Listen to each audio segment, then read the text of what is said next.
Hi all, good morning. ಹೇಗಿದ್ದೀರಾ ಎಲ್ಲರೂ? Welcome back to my channel. Welcome back to a new vlog.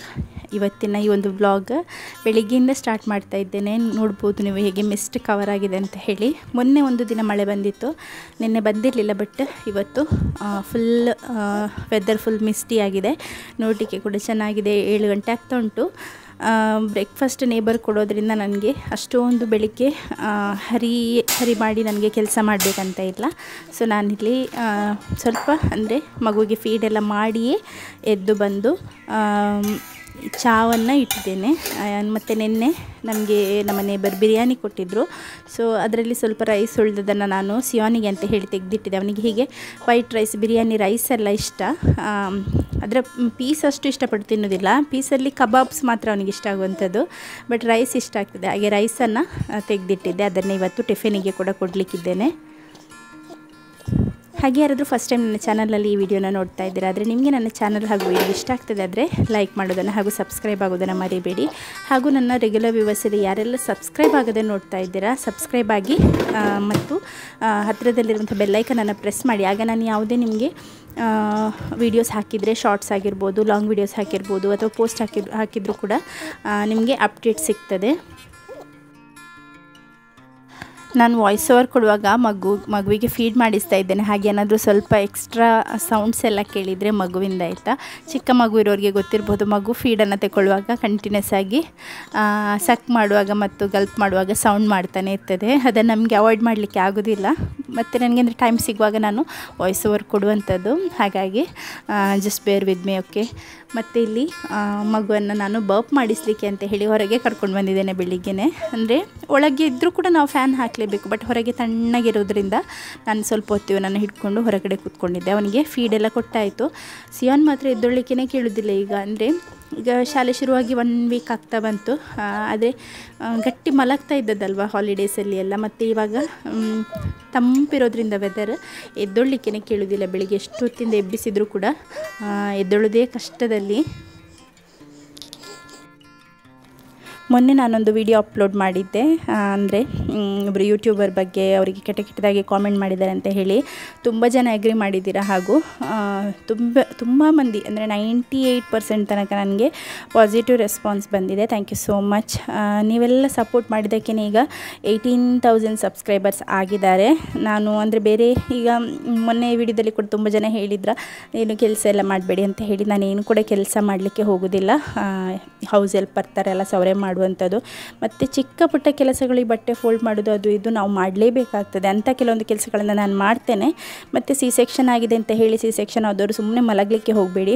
ಮಲಗಿದಷ್ಟು healing ಆಗುವಂಥದ್ದು ಕಡಿಮೆ. ಸ್ವಲ್ಪ ಎಲ್ಲ ಕೆಲಸ ಮಾಡಬೇಕು. ಬಗ್ಗೋದು, ವೆಯ್ಟ್ ಲಿಫ್ಟ್ ಮಾಡೋದು ಅಂಥದ್ದೆಲ್ಲ ಅಲ್ಲ, ಬಟ್ ನಡೆದಾಡಿ ಮಾಡುವಂಥ ಕೆಲಸ, ನಿಮ್ಮ ಮಕ್ಕಳ ಕೆಲಸ ಏನಿದೆ ಅದನ್ನು ನೀವು ಮಾಡಬೇಕು. ನೀವು ಬೇಕಾದರೆ ಡಾಕ್ಟರ್ ಹತ್ರ ಕೂಡ ಕೇಳಿ ನೋಡಿ. ಎಷ್ಟು ಬೇಗ ವಾಕ್ ಮಾಡ್ತೀರಾ ಅಷ್ಟು ಬೇಗ ನಿಮ್ಮನ್ನು ಬಿಡುವಂಥದ್ದಲ್ಲ. ಈಗ ಎಲ್ಲಾದರೆ ನೋಡಿ, ನನ್ನ ಡೆಲಿವರಿ ಪ್ಯಾಕೇಜಲ್ಲಿ 5 ಡೇಸ್ ಇದು ಸ್ಟೇ ಇರುವಂಥದ್ದು ಹಾಗೂ 5 ಡೇಸೇ ಸ್ಟೇ ಮಾಡಿಸುವಂಥದ್ದು ಈ ಒಂದು ಸೆಕ್ಷನಿಗೆ, ಎಸ್ಪೆಷಲಿ ವಿತ್ ಟ್ಯೂಬೆಕ್ಟಮಿ ಎಲ್ಲ ಆದಾಗ. ಬಟ್ ನಾನು ಯಾವಾಗ ವಾಕ್ ಮಾಡ್ತಾಯಿದ್ದೆ, ನಾನು ಕಳೆದ ಡೆಲಿವರಿಯಲ್ಲಿ ಕೂಡ ಹಾಗೆಯೇ ತುಂಬ ಚೆನ್ನಾಗಿ ವಾಕ್ ಮಾಡ್ತಾಯಿದ್ದರಿಂದ ಬೇಗ ನನ್ನದು ಹೀಲಿಂಗ್ ಆದಂಥದ್ದು. ಸೊ ಈ ಸಲ ನನಗೆ ಅಂದರೆ ನಾನು ಹೇಳಿದೆ ಮೊನ್ನೆ ರೀಸನ್ ಯಾಕೆ ಹೀಲಿಂಗ್ ಆಗ್ತಾಯಿಲ್ಲ ಅಂತ ಹೇಳಿ. ಹಾಗೆ ಆದಷ್ಟು ನಾನು ವಾಕ್ ಮಾಡಿದ್ರಿಂದ ನನಗೆ 4th ಡೇನೇ ಡಾಕ್ಟರ್ 3rd ಡೇನೇ ಬ್ಯಾಂಡೇಜ್ ರಿಮೂವ್ ಮಾಡಿ ಸ್ನಾನ ಮಾಡಲಿಕ್ಕೆ ಹೇಳಿ 4th ಡೇನೇ ಡಿಸ್ಚಾರ್ಜ್ ಕೊಟ್ಟರು. ಸೊ ಹಾಗೆ ಸ್ವಲ್ಪ ಧೈರ್ಯ ಬೇಕು. ಸ್ವಲ್ಪ ಧೈರ್ಯ ಮಾಡಿಕೊಂಡು ಸ್ವಲ್ಪ ನೋವನ್ನು ಅನುಭವಿಸ್ಕೊಂಡು ವಾಕ್ ಮಾಡಿದರೆ, ಒಮ್ಮೆ ನೀವು ಎದ್ದು ನಿಂತು ವಾಕ್ ಮಾಡುವ ತನಕ, ವಾಕ್ ಮಾಡಿದ ನಂತರ ನಿಮಗೆ ಸ್ವಲ್ಪ ಅಂದರೆ ರಿಲೀಫ್ ಅಂತ ಹೇಳಿ ಫೀಲ್ ಆಗ್ತದೆ ಹಾಸ್ಪಿಟ್ಲಲ್ಲೆಲ್ಲ ಇರುವಾಗ. ಮತ್ತೆ ಮನೆಗೆ ಬಂದ ನಂತರ ನೀವು ರೆಸ್ಟ್ ಮಾಡ್ಬೋದು. ನಾನು ಕೂಡ ಕಂಪ್ಲೀಟ್ ರೆಸ್ಟ್ ಮಾಡ್ತಾ ಇದ್ದೇನೆ. ಬೆಳಿಗ್ಗೆದು ಸಿಯಾನ್ನ ಸ್ಕೂಲಿಗೆಲ್ಲ ಕಳಿಸಿ ಎಲ್ಲ ಆದ ನಂತರ ಬಂದು ಸುಮ್ಮನೆ ಮಲ್ಕೊಳ್ತೇನೆ ಬೆಡ್ ಮೇಲೆ. ನನಗೆ ನಿದ್ದೆ ಬರೋದಿದ್ದರೂ ಕೂಡ ನಾನು ಬೆಡ್ ಮೇಲೆ ಮಲ್ಕೊಂಡು ಹೀಗೇ ಯೂಟ್ಯೂಬ್ ವೀಡಿಯೋ ಏನಾದರೂ ಒಂದಿನ ಶೂಟ್ ಮಾಡಿದ್ದಿದ್ರೆ, ಇದು ನನಗೆ ಈಗ ಕಾಂಟೆಂಟ್ ಬೇರೆ ಏನು ಕೂಡ ಇಲ್ಲ. ಮೊದಲಾದರೆ ಬೇರೆ ಏನಾದರೂ ತೋರಿಸ್ಬೋದಿತ್ತು, ಆದರೂ ಕೂಡ ನಾನು ನಾರ್ಮಲಿ ಇದ್ದೇ ಮಾಡ್ತಾ ಇದ್ದಿದ್ದು, ಹಾಗೆ ಇದನ್ನೇ ತೋರಿಸ್ತಾ ಇದ್ದದ್ದು. ನನ್ನ ರೆಗ್ಯುಲರ್ ವ್ಯೂವರ್ಸಿಗೆ ಗೊತ್ತಿರ್ಬೋದು. ಈಗ ನನಗೆ ಕಾಂಟೆಂಟ್ ಅಂತ ಹೇಳಿ ಸ್ಪೆಷಲಾಗಿ ಏನು ಕೂಡ ಶೂಟ್ ಮಾಡಲಿಕ್ಕೆ ಆಗೋದಿಲ್ಲ. ಹಾಗಾಗಿ ಇದ್ದದ್ದನ್ನೇ ತೋರಿಸ್ಬೇಕಲ್ವ. ನನಗೆ ಕೂಡ ವೀಡಿಯೋ ಹಾಕಬೇಕಂತ ಹೇಳಿ ಆಸೆ ಇದೆ. ಹಾಗೂ ಕಾಮೆಂಟ್ಸ್ ಕೂಡ ಬರ್ತಾನೆ ಇರ್ತದೆ, ವೀಡಿಯೋ ಹಾಕಿ, ಬ್ಲಾಗ್ ಹಾಕಿ ಅಂತ ಹೇಳಿ. ಹಾಗೂ ನನಗೆ ಗೊತ್ತಿರುವಂಥ ನಾಲೆಜ್ ಅಥವಾ ಬೇರೆ ಏನಾದರೂ ಶೇರ್ ಮಾಡಲಿಕ್ಕೆ ಕೂಡ ಆಗ್ತದೆ ಅಲ್ವ. ಹಾಗೆ ನಾನು ಇದೆಲ್ಲ ಡೈಲಿ ಮಾಡುವಂಥ ಕೆಲಸನೇ, ಅದನ್ನೇ ಸ್ವಲ್ಪ ಸ್ವಲ್ಪ ಶೂಟ್ ಮಾಡ್ಕೊಳ್ತೇನೆ. ಅದನ್ನೇ ಹೀಗೆ ಟೈಮ್ ಇರುವಾಗ ಅಂದರೆ ಮಗುವಿನ ಜೊತೆ ಮಲಗಿರುವಾಗ ಎಡಿಟ್ ಮಾಡಿ ಅಪ್ಲೋಡ್ ಮಾಡುವಂಥದ್ದು. ಸಿಯಾನ್ ಮೊನ್ನೆ 4 ಡೇಸಿಗೆ ಮಂಗಳೂರಿಗೆ ಹೋಗಿದ್ದ ರಜೆಯಲ್ಲಿ. ಹಾಗೆ ಅಲ್ಲಿಂದ ಬರುವಾಗ ಒಂದು ಹೆಲಿಕಾಪ್ಟರನ್ನು ತಗೊಂಡು ಬಂದಿದ್ದಾನೆ. ಇದು ಹಾರ್ತದೆ ಹೆಲಿಕಾಪ್ಟರ್. ಅದು ಯಾವ ಡೈರೆಕ್ಷನ್ ಅಂತ ಇಲ್ಲ, ಎಲ್ಲಿಯಾದರೂ ತಾಗಿದರೆ ಕೆಳಗೆ ಬೀಳ್ತದೆ, ಇಲ್ಲಾದರೆ ಚಾರ್ಜ್ ಮಾಡಿ ಫ್ಲೈ ಆಗುವಂಥ ಹೆಲಿಕಾಪ್ಟರ್. ಅವನಿಗೆ ಅಂದರೆ ಅದು ಹತ್ತಿರ ಬಂದರೆ ಅಂತ ಹೇಳಿ ಹೆದರಿಕೆ, ಬಿಡಲಿಕ್ಕೆ ಆಸೆ ಉಂಟು. ಮತ್ತು ಹೊರಗೆ ಬಿಡ್ತೇನೆ ಹೇಳ್ತಾನೆ. ಹೊರಗೆ ಬಿಟ್ಟು ಎಲ್ಲಾದರೂ ನಮ್ಮ ಬಾವಿ ಒಳಗೆಲ್ಲ ಬಿದ್ದರೆ ಅಥವಾ ಬೇರೆಯವರ ಕಾಂಪೌಂಡಿಗೆ ಹೋದರೆ ಅಂತ ಹೇಳಿ ಬೇಡ ಅಂತ ಹೇಳುವಂಥದ್ದು. ಹಾಗೆ ಮನೆ ಒಳಗೇ ಸ್ವಲ್ಪ ಎಲ್ಲ ಆಟ ಆಡ್ತಾ ಇದ್ದಾನೆ. ಈಗ ಡೇಲನ್ ಇಲ್ಲ, ಡೇಲನ್ ಈ ಸಂಡೇ ನಾನು ಅವನ ಮನೆಗೆ ಕರ್ಕೊಂಡು ಬರ್ತೀನಿ ಅಂತ ಹೇಳಿ ಅಂದ್ಕೊಂಡಿದ್ದೇನೆ. ಈ ಸಂಡೇ ನಂತರ ಡೇಲನ್ ಇರ್ತಾನೆ. ಮೊನ್ನೆ ಹೋಗಿದ್ವಿ, ಅವನಿಗೆ ಹುಷಾರಿರಲಿಲ್ಲ. ಡೇಲನಿಗೆ ತುಂಬ ಕೆಮ್ಮಿದ್ದರಿಂದ BC ರೋಡ್ ಕ್ಲಿನಿಕ್ಕಿಗೆ ಕರ್ಕೊಂಡು ಹೋಗಿ ಬಂದಂಥದ್ದು. ಅವನಿಗೆ ಡಾಕ್ಟರ್ ನೆಬ್ಲೈಸ್ ಮಾಡಲಿಕ್ಕೆ ಹೇಳಿದ್ದಾರೆ. ಅಂದರೆ 1 ಮಂತಿಂದ ಆಲ್ಮೋಸ್ಟ್ 1 ಮಂತ್ ಆಯಿತು. ನಾನು ಡೆಲಿವರಿಗೆ ಹೋಗಲಿಕ್ಕೆ ಮುಂಚೆ ಅವನಿಗೆ ಶುರುವಾದಂಥದ್ದು ಕೋಲ್ಡ್ ಮತ್ತು ಕಾಫ್. ಅದರ ಮಧ್ಯದಲ್ಲಿ 15 ಡೇಸ್ ಆಗುವಾಗ ಕರ್ಕೊಂಡು ಹೋಗಿದ್ದರು, ಬಟ್ ಇನ್ನೂ ಕೂಡ ಕ್ಯೂರ್ ಆಗಲಿಲ್ಲ. ಅಂದರೆ ಕಫ ತುಂಬ ಇದೆ ಅವನಿಗೆ ಲಂಗ್ಸಲ್ಲಿ. ಹಾಗೆ ನೆಬ್ಲೈಸ್ ಮಾಡಲಿಕ್ಕೆ ಹೇಳಿದರು 3 ಡೇಸಿಗೆ. ಹಾಗೆ ಅವರು ಅಣ್ಣನ ಮನೇಲಿ ಇದ್ದಾನೆ ಅಲ್ಲ ಅವನು, ಅಲ್ಲೇ ಅವನಿಗೆ ನೆಬ್ಲೈಸ್ ಮಾಡ್ತಾ ಇದ್ದಾರೆ ಅವರ ಹೆಂಡತಿ. ಸೊ ಅವರ ಮನೇಲಿ ಆದರೂ ಖುಷಿಯಲ್ಲಿರ್ತಾನೆ. ಇಲ್ಲಿ ಬಂದರೆ ಮಾತ್ರ ಸ್ವಲ್ಪ ಅವನು ಕಿರಿಕಿರಿ ಮಾಡೋದು. ಯಾಕೆಂತ ಹೇಳಿದರೆ ಅವನಿಗೆ ಇನ್ನೊಂದು ಮಗುವನ್ನು ನೋಡುವಾಗ ಜಲಸಿ ಫೀಲ್ ಆಗ್ತದೆ. ಇದ್ದದ್ದೇ ಅದು ನಾರ್ಮಲ್ ಮಕ್ಕಳಿಗೆ. ಸೊ ನಾನು ಇವನನ್ನು ಎತ್ತೋದು, ಚಿಕ್ಕ ಮಗುವನ್ನು ಎತ್ತೋದು, ಅವನ ಒಟ್ಟಿಗೆ ಜಾಸ್ತಿ ಟೈಮ್ ಇರೋದ್ರಿಂದ ಡೇಲನಿಗೆ ತುಂಬ ಬೇಜಾರಾಗೋದು. ಅವನನ್ನು ಎತ್ತೋದಿಲ್ಲ ಅಂತ ಹೇಳಿ ನಾನು ಕೂತ್ಕೊಂಡು ಅವನನ್ನು ಮಡ್ಲಲ್ಲೆಲ್ಲ ಕೂತ್ಕೊಳ್ಳಿಸ್ತೇನೆ. ಬಟ್ ಅವನಿಗೆ ಮೊದಲಿನ ಥರ ಅವನು ಓಡಿ ಬರುವಾಗ ಎತ್ತಬೇಕು, ಆ ರೀತಿಯೆಲ್ಲ ಅವನಿಗೆ ತುಂಬ ಆಸೆ. ಹಾಗಾಗಿ ತುಂಬ ಜಲಸ್ ಫೀಲ್ ಆಗ್ತದೆ. ಅದರಿಂದ ಅವನು ಕೋಪದಲ್ಲಿ ಹೊಡೆಯುವಂಥದ್ದು. ಚಿಕ್ಕ ಮಗುವಿಗೆ ಸಹ ಬೀಳ್ತದೆ, ನಮಗೆಲ್ಲರಿಗೆ ಸಹ ಬೀಳ್ತದೆ ಪೆಟ್ಟು. ಅವರ ಮನೆಯಲ್ಲಿ ಆದರೆ ತುಂಬ ಸೈಲೆಂಟ್, ತುಂಬ ಒಳ್ಳೆ ಮಗು. ಮದ್ದೆಲ್ಲ ಕುಡಿಲಿಕ್ಕೆ ಹೇಳಿದರೆ, ಇಲ್ಲಿ ಹುಷಾರಿಲ್ಲದೆ ಇದ್ದರೆ ಮದ್ದು ಕುಡಿಲಿಕ್ಕೆ ಹೇಳಿದರೆ ಕೈ ಕಾಲು ಒತ್ತಿ ಹಿಡಿದು ಸಿರಿಂಜಲ್ಲಿ ಗಂಟಲಿಗೆ ಹಾಕುವಂಥದ್ದು. ಬಟ್ ಅಲ್ಲಿ ಕೂತ್ಕೊಂಡು ಕುಡಿಸಿದ್ರೇ ಅವನು ಸುಮ್ಮನೆ ಕೂತ್ಕೊಂಡು ಕುಡಿದು ಎದ್ದೊಳ್ತಾನೆ. ಅದೇ ಡಿಫ್ರೆನ್ಸ್ ಇರುವಂಥದ್ದು. ತಂದೆ ತಾಯಿ ಅನ್ನುವಾಗ ಟೇಕನ್ ಫಾರ್ ಗ್ರಾಂಟೆಡ್ ಅಂತ ಹೇಳ್ತಾರಲ್ಲ, ಸೊ ಆ ರೀತಿಯಲ್ಲಿ ಮಕ್ಕಳು ಹ್ಯಾಕ್ಟ್ ಮಾಡುವಂಥದ್ದು. ನಾನಿಲ್ಲಿ ಮಗುವಿಗೆ ವಿಟಮಿನ್ D3 ಕೊಡ್ತಾ ಇದ್ದೇನೆ. ತಾಯಿಯ ಹಾಲಲ್ಲಿ ಬೇರೆ ಎಲ್ಲ ಕಂಟೆಂಟ್ಸ್ ಇರ್ತದೆ, ಫ್ಯಾಟ್ಸ್, ಕಾರ್ಬೋಹೈಡ್ರೇಟ್ಸ್, ಮಿನರಲ್ಸ್ ಎಲ್ಲ ಇರ್ತದೆ. ಬಟ್ ವಿಟಮಿನ್ D3 ಒಂದು ಅವರಿಗೆ ಸಿಗೋದಿಲ್ಲ. ಅಂದರೆ ಈ ಹಾಲಿನಲ್ಲಿರುವ ಕ್ಯಾಲ್ಶಿಯಮ್ ಅಬ್ಸಾರ್ಬ್ ಆಗಿ ಬೋನ್ ಸ್ಟ್ರೆಂತ್ ಆಗಬೇಕಂತ ಹೇಳಿದರೆ ವಿಟಮಿನ್ D3 ತುಂಬಾ ಅಗತ್ಯ. ಹಾಗೆ ಅದನ್ನು ನಮಗೆ ಬೇರೆ ಅಂದರೆ ಈ ಫಾರ್ಮಲ್ಲಿ ಕೊಡಲಿಕ್ಕೆ ಇರ್ತದೆ. ಯಾರು ಕೂಡ ಮಿಸ್ ಮಾಡಬೇಡಿ. ಚಿಕ್ಕ ಮಕ್ಕಳಿರೋರು 1 ವರ್ಷದ ತನಕ ಎವ್ರಿ ಡೇ ಕೊಡಬೇಕಾಯ್ತಾ. ಎವ್ರಿ ಡೇ ಒಂದು ಫಿಲ್ಲರಲ್ಲಿ ಫುಲ್ಲು ಕೊಡಬೇಕು. ಅದನ್ನು ನೆನಪಲ್ಲಿ ಕೊಡಬೇಕು. ತುಂಬಾ ಅಗತ್ಯದ ಒಂದು ಸಪ್ಲಿಮೆಂಟ್ ಇದು. ಸೊ ಇದು ಸ್ವೀಟ್ ಇರೋದ್ರಿಂದ ಮಕ್ಕಳು ಕುಡಿಯೋದು ನೋಡಲಿಕ್ಕೇ ಚೆಂದ. ಹಾಗೆ ನಾನು ನಿಮಗೆ ಹತ್ತಿರದಿಂದ ತೋರಿಸ್ತಾ ಇದ್ದೇನೆ. ಮಕ್ಕಳು ಕುಡಿಯುವಾಗ ಅವರ ಬಾಯಿ, ಅವರ ಆ್ಯಕ್ಷನ್ ನೋಡಲಿಕ್ಕೇ ಖುಷಿಯಾಗುವಂಥ. ಎಷ್ಟೇ ಕೂಗ್ತಾಯಿದ್ರು ಕೂಡ ವಿಟಮಿನ್ D3 ಕೊಟ್ಟ ಕೂಡಲೇ ಅದು ಸ್ವೀಟ್ ಅಲ್ಲ, ಹಾಗೆ ಕುಡಿಲಿಕ್ಕೆ ಸ್ಟಾರ್ಟ್ ಮಾಡ್ತಾರೆ. ಹಾಗೆ ಇದು ಒಂದು ಫಿಲ್ಲರಲ್ಲಿ ಫುಲ್ಲು ಒಂದು ಇದನ್ನು ಕೊಟ್ಟು ಮುಗಿಸ್ಬೇಕಾದ್ರೆ ಎಷ್ಟು ಹೊತ್ತು ಬೇಕು ನೋಡಿ. ಒಂದು ಡ್ರಾಪ್ ಮಾತ್ರ ಕೊಡುವಂಥದ್ದು. ಹೆಚ್ಚು ಕೊಟ್ಟರೆ ಕೂಡ ಕೆಮ್ಮು ಬಂದು ಬಿಡ್ತದೆ. ಹಾಗೆ ಒಂದೊಂದನ್ನೇ ಕೊಡುವಂಥದ್ದು. ಕೆಲವೊಮ್ಮೆ ಇದನ್ನು ಕುಡಿದ್ರೂ ಕೂಡ ಅವರಿಗೆ ಗ್ಯಾಸನ್ನು ಅವರು ಇಂಟೇಕ್ ಮಾಡಿರ್ತಾರೆ. ಹಾಗೆ ಖಾಲಿ ಅದನ್ನು ಕೊಟ್ಟರು ಕೂಡ ಒಮ್ಮೆ ಹೆಗಲಲ್ಲಿ ಹಾಕಿ ಅಥವಾ ಅಪ್ರೈಟ್ ಪೊಸಿಷನಲ್ಲಿ ಹಿಡಿಬೇಕು ಮಕ್ಕಳನ್ನು. ಇಲ್ಲಾದರೆ ಒಮ್ಮೆಲೆ ಅವರಿಗೆ ಅಂದರೆ ಸ್ಟಕ್ ಆದ ಹಾಗೆ ಆಗಿ ಗಾಳಿ ಎಲ್ಲ ತುಂಬಿದ ಹಾಗೆ ಆಗ್ತದೆ.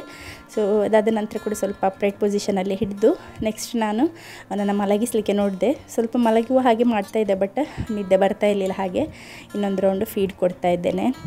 ಮಕ್ಕಳಿಗೆ ಏನು ಅಂತ ಹೇಳಿದರೆ, ಒಮ್ಮೆ ಯೂರಿನ್ ಪಾಸ್ ಮಾಡಿದರೆ ಮುಗೀತು. ಪುನಃ ಒಂದು ರೌಂಡ್ ಅವರಿಗೆ ಬ್ರೆಸ್ಟ್ ಫೀಡಿಂಗನ್ನೇ ತಗೊಳ್ಬೇಕು. ಯಾಕೆಂದರೆ ಅವರಿಗೆ ಒಂದು ಫೀಡ್ ಅಥವಾ ಒಂದು ಮೋಷನ್ ಮಾಡಿದ ಕೂಡಲೇ ಹೊಟ್ಟೆ ಖಾಲಿ ಆಗ್ತದೆ. ಪುನಃ ಅವರಿಗೆ ಕಂಟಿನ್ಯೂಸ್ ಆಗಿ ಫುಲ್ ಮಾಡ್ತಾನೇ ಇರಬೇಕು. ಹಾಗಾಗಿ ಚಿಕ್ಕ ಮಕ್ಕಳಿರೋ ತಾಯಂದ್ರಿಗೆ ತುಂಬ ಕಷ್ಟ.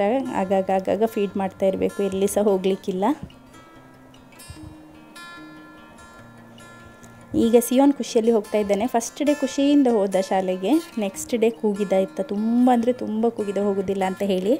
ಮತ್ತು 3rd ಡೇಯಿಂದ ನಾನು ಹೇಳಿದೆ ಇನ್ನು ಪಿಕ್ನಿಕ್ಕಿಗೆ ಕಳಿಸೋದಿಲ್ಲ ನಿನಗೆ ಅಂತ ಹೇಳಿ. ಸೊ ಹಾಗೆ ಪಿಕ್ನಿಕ್ಕಿಗೆ ಅಂತ ಹೇಳಿದ್ದಕ್ಕೆ ಈಗ ಡೈಲಿ ಹೋಗ್ತಾ ಇದ್ದಾನೆ. ಇನ್ನು 2 ಡೇಸಲ್ಲಿ ಮಗುವಿಗೆ, ಇದು ನಾನು ಮೇ ಬಿ 13th ಶೂಟ್ ಮಾಡಿದ್ದು ಕಾಣ್ತದೆ. ಸೊ ಇನ್ನು 2 ಡೇಸಲ್ಲಿ 2 to 3 ಡೇಸಲ್ಲಿ ಮಗುವಿಗೆ 1 ಮಂತ್ ಆಗ್ತದೆ. ಎಷ್ಟು ಬೇಗ ಟೈಮ್ ಹೋಯ್ತಂತ ಇಲ್ಲ.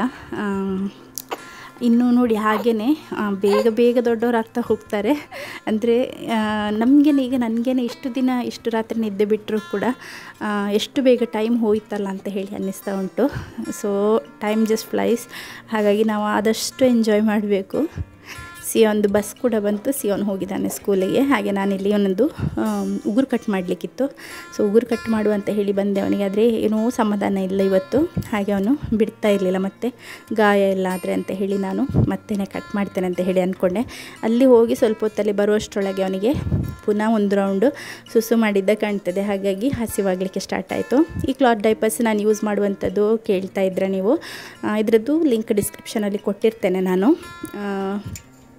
ಇದು ಸೂಪರ್ ಬಾಟಮ್ಸ್ ಇದು ಕ್ಲಾತ್ ಡೈಪರ್ ಆಯಿತಾ. ಸೂಪರ್ ಬಾಟಮ್ಸ್ ಕ್ಲಾತ್ ಡೈಪರ್ ಬಗ್ಗೆ ನಾನು ಆಲ್ರೆಡಿ ಒಂದು ವಿಡಿಯೋನ ಮಾಡಿದ್ದೇನೆ, ಡಿಟೇಲ್ಡ್ ವಿಡಿಯೋ ಮಾಡಿದ್ದೇನೆ. ಹೇಗೆ ಯೂಸ್ ಮಾಡೋದು, ಯಾವುದು ಒಳ್ಳೆಯದು ಎಲ್ಲದೂ ಹೇಳಿದ್ದೇನೆ. ಸೊ ಅದರದ್ದು ನಾನಿಲ್ಲಿ ಲಿಂಕನ್ನು ಐ ಕಾರ್ಡಲ್ಲಿ ಕೊಟ್ಟಿರ್ತೇನೆ ಮೇಲೆ. ಸೊ ಅಲ್ಲಿಂದ ಕೂಡ ನೀವು ತಗೊಳ್ಬೋದು, ಅಥವಾ ಡಿಸ್ಕ್ರಿಪ್ಷನಲ್ಲಿ ಹೋಗಿ ಡೈರೆಕ್ಟ್ ಇದನ್ನು ಕೂಡ ಪರ್ಚೇಸ್ ಮಾಡ್ಬೋದು. ಇದರಿಂದ ಎಲ್ಲ ನನಗೆ ಎಂಥ ಲಾಭ ಇಲ್ಲ ಆಯಿತಾ. ನಾನಂದರೆ ಲಿಂಕ್ ಕೊಡೋದಷ್ಟೇ.